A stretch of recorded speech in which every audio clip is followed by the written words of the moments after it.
Let's see what's going on in your reading. I'm going to start from the past.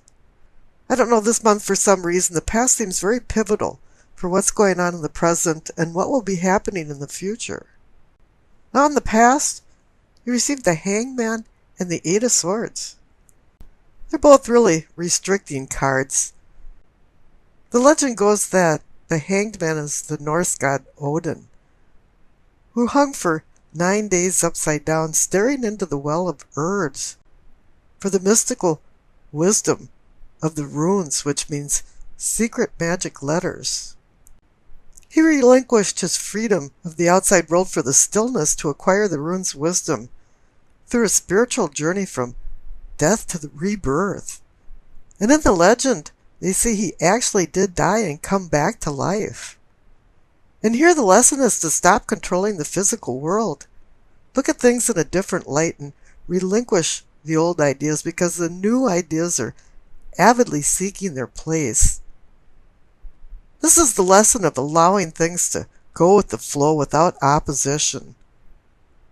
This is what the Tao religion believes is woo-wee. It's called non-doing.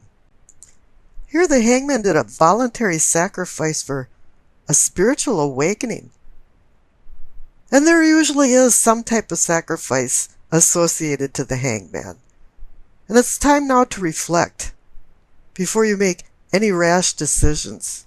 This is a time to do some soul searching, and personal reflection is very painful.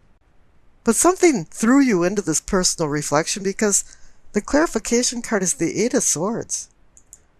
Something externally or internally ensnared you into a labyrinth because you feel restricted. You've been incapacitated, restrained, trapped, and it feels like you can't escape, but in reality, you can escape at any minute, but you choose not to. It's time to break the chains of personal fears and misgivings that have rendered you helpless and hopeless. And you know you want to change because down on the right from the past cards, for the base of your spine for sourcing and urgings, you see the Chariot and the Eight of Wands. The Chariot is about overcoming opposing forces. He's about discipline, strength of willpower, and going into a spiritual awakening. Having some self-control in order to acquire confidence and facing your challenges head on. It's a movement card. It's a card about going forward, finding your higher self. You no longer want to sit on the sidelines and just be a spectator, because the Eight of Wands is the card of sudden change. And it's usually a positive sudden change. You know, when things weren't going right, and you were always looking around thinking, why me? All of a sudden, everything's happening just the way it should, and it feels very comfortable. And now you know you're in a transition and you're changing. And the Eight of Wands can also be about bringing news and messages, so something that's probably going to be a cornerstone in your change and transition. You might have already heard it, or maybe it's coming. But I think you've already heard it because the card's up above for your sacrum and your pelvic for awakening and arousing. You receive the World card and the King of Cups. Now the World card is the completion card. You're at the end of a cycle. Whatever it is that was holding you back with the Hanged Man and the Eight of Swords in the past, it's no longer part of the program. You've gone through the gauntlet of all of the major arcana cards and came to an end point. And you've earned and learned and you've acquired knowledge now so that you're capable of any challenges that are thrown in front of you. And that's where the Chariot comes in too, because it's time to overcome the opposing forces, and you did. Now that you have the World card, you have the confidence. And the clarification card has given you that confidence too, because you got the King of Cups. The presence of any king assists in acquiring your long-term goals.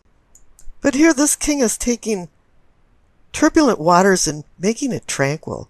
He's balancing out your unconscious with your conscious. He's controlling your emotions. All of a sudden you have a deeper understanding of yourself. You've gotten to the point where you know thyself. And you're starting to treat yourself with respect and as well other people.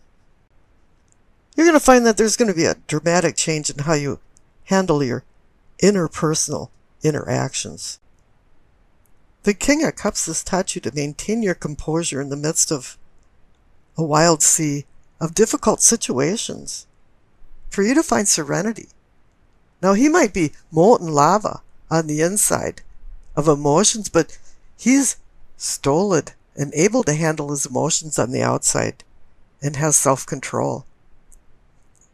Now, the cards up above for your solar plexus receive the Lovers and the Three of Wands.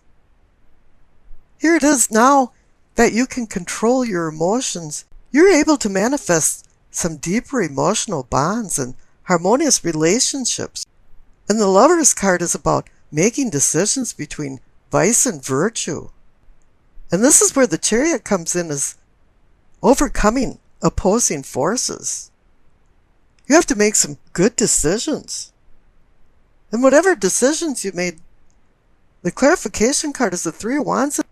You're being acknowledged for some accomplishments. This is a card also that makes you feel that things are falling into place and making you feel good, just like the Eight of Wands down there for sudden change. This card is about expansion and movement, just like the Chariot is. But there's a few problems and storm clouds over the horizon, because the center cards are the Page of Swords and the Knight of Pentacles. Now, the Page of Swords is a very clever, charming, intelligent, but very immature person. Page brings ideas, and a Knight launches these into action.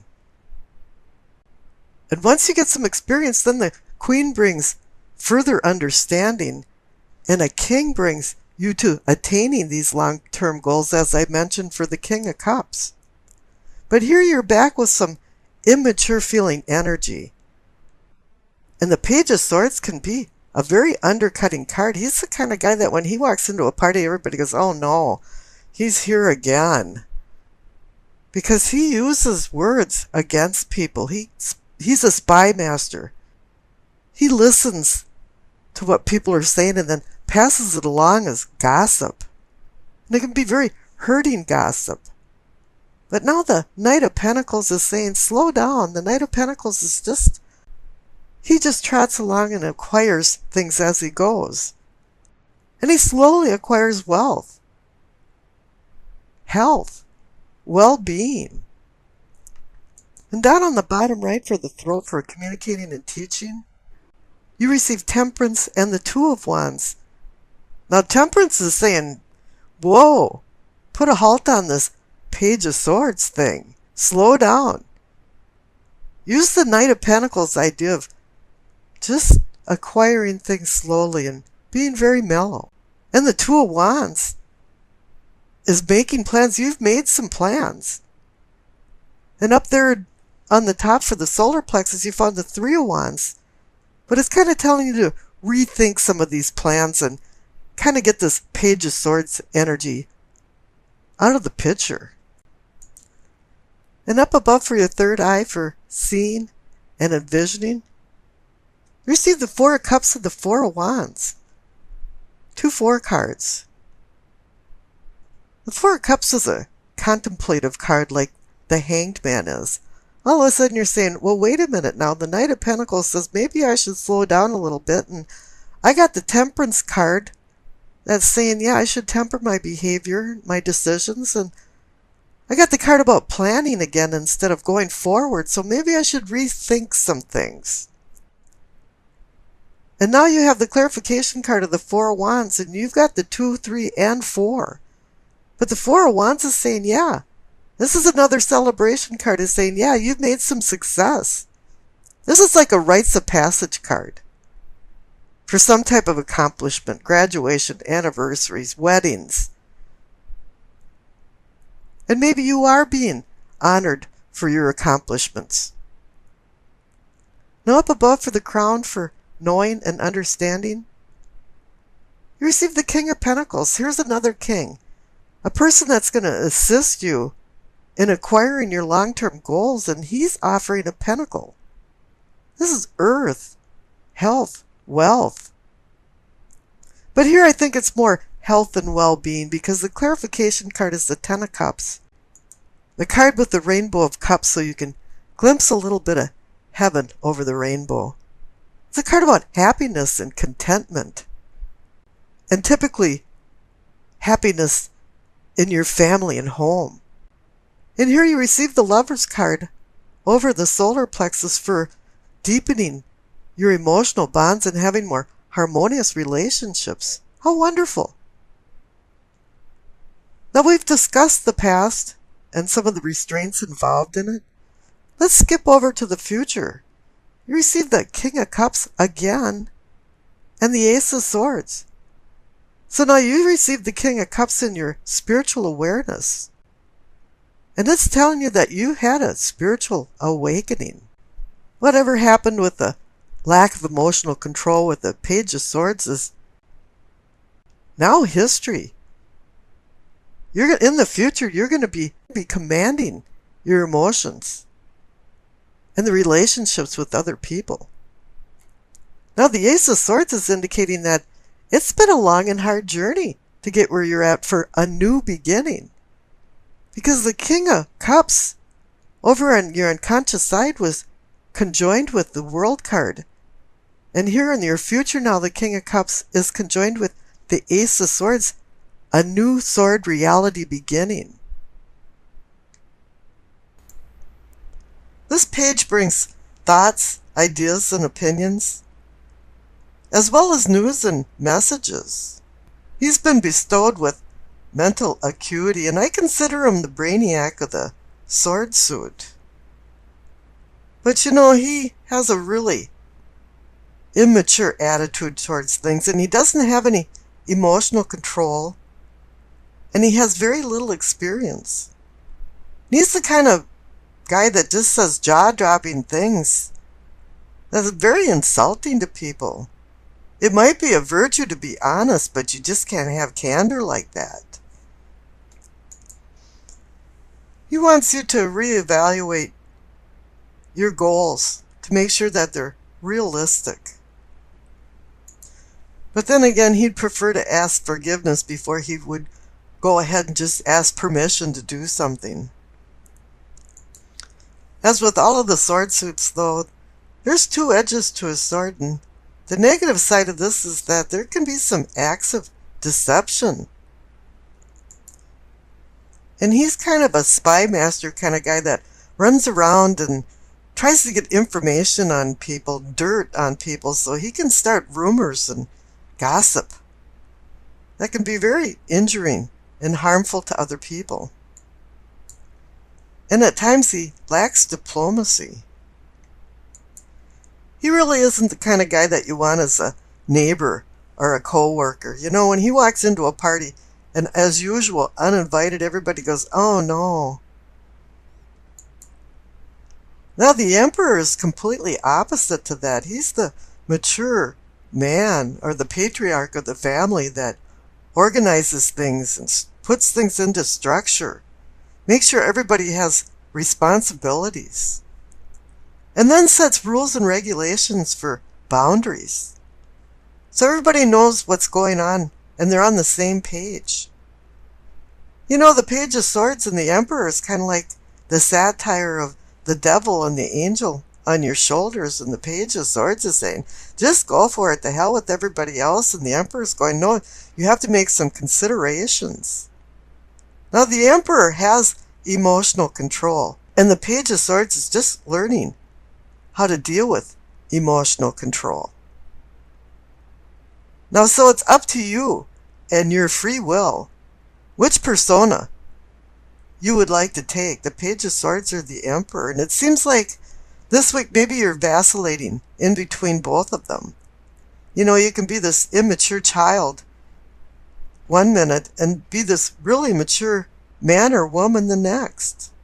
Whatever you decide this week, you're going to be moving from more turbulent waters to more tranquil waters because you received the Six of Swords.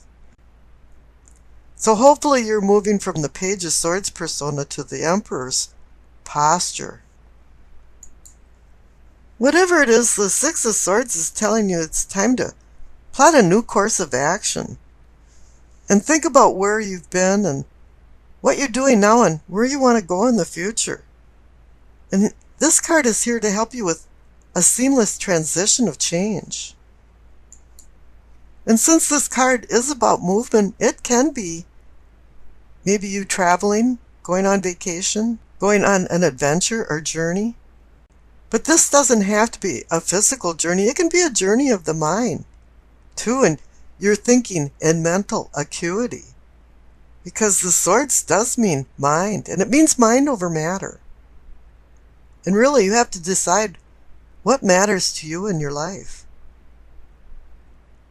Now, I rolled the dice, and you received Capricorn, the moon, in the 11th house.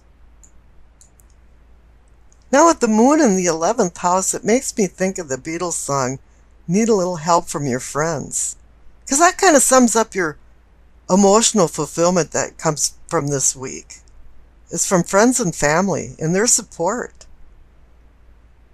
You figure that there must be an easier and better way of doing business. That's why you've got the Six of Swords there, because you want to move on. And you're seeking out these new ways with the Emperor by your side. And you figure, well, realistically, you can't do all this alone, so you're going to take the me attitude and add we into the party because of the 11th house. It's a house of networking and other people. Your inquiring mind wants to know about many things this week, and you feel the need for opinions and feedback from others because you're really not too sure what to think. And I can see that when you're straggling the line between the Emperor and the Page of Swords, you're not sure what to think.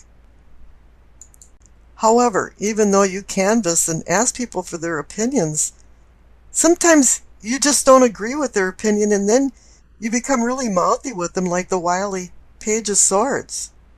And you become insulting. So then, the teamwork goes back from we to me. By the end of the week, you might not feel like you've completely resolved all the issues that you canvassed. But that's no big deal. Next week's another week. Now, you keep changing your moods this week, and they're off the map for some reason. And I think that's because of the presence of the swords, the Page of Swords. This is causing instability in relationships. And your feelings are like waxing and waning of the moon's phases. And the Six of Swords is telling you to move on from these turbulent mood changes to more tranquil, stable, emotional moods. To you this week, strength is found in numbers with open-minded humanitarian thinking. That comes from the 11th house. Now on the 29th, Mars opposes Saturn. It kind of puts a screeching halt on your ambitions. You're going to have to wait till things clear a little bit, and that'll be on the 31st, when Mars sextiles Uranus. And it brings kind of the ingenious you out. And it puts together more nebulous and scattered thoughts, so that no longer you have these kind of roadblocks going on.